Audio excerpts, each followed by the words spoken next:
진보당 강성입니다.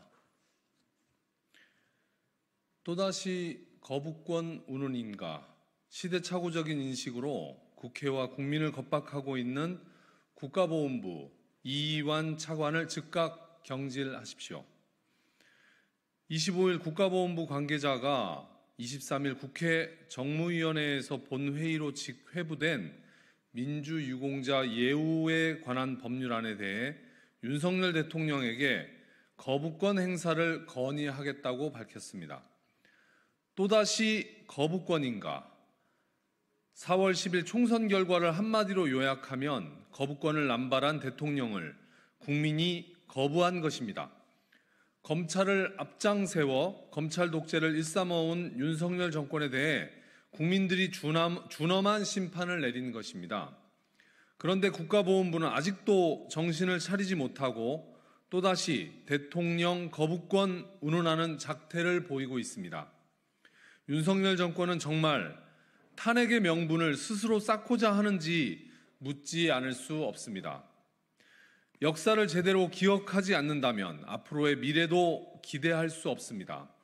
민주주의는 피를 먹고 자란다는 말처럼 수많은 시민 노동자 학생들의 희생으로 전진해온 한국 민주화와 민주화 운동은 세계 민주화 운동의 금자탑이었습니다.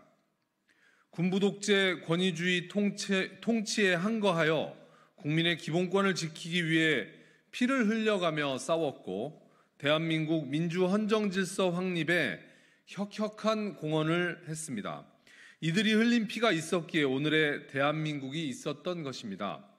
그러나 현 대한민국의 법률 체계는 4.19 혁명과 5.18 민주화 운동에 대해서만 관련자들을 국가유공자와 민주유공자로 예우하고 있을 뿐 그 외 민주화 운동 관련자에 대해서는 법률적 보상이 이루어지지 못하고 있습니다.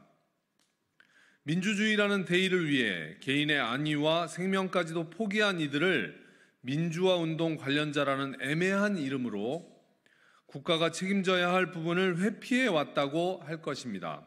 민주유공자법은 국가가 희생자들에 대한 법적, 역사적 책임을 다하여 국가를 위한 소중한 희생을 기리고 미래 세대에게 교훈으로 남기고자 하는 취지입니다.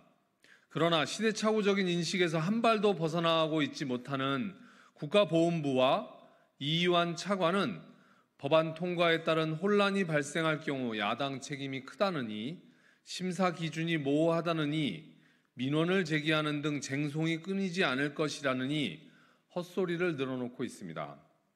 보훈부의 시대착오적인 인식은 비단 이번뿐만이 아니라 홍범도 장군 흉상 이전 논란, 백선엽 친일 반민족 행위자 불인정 논란 등 국가보훈부라기보다는 친일파 보훈부에 가까운 논란을 일으켜왔기 때문입니다.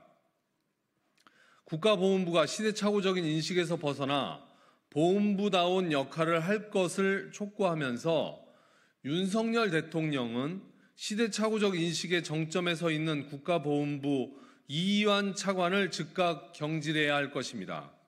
덧붙여 민생과 소통으로 국정기조를 전환하겠다고 약속한 윤석열 대통령이 또다시 불통과 오만의 상징인 거부권을 휘두를 경우 이제는 심판이 아니라 탄핵이 기다리고 있다는 것을 명심해야 할 것입니다.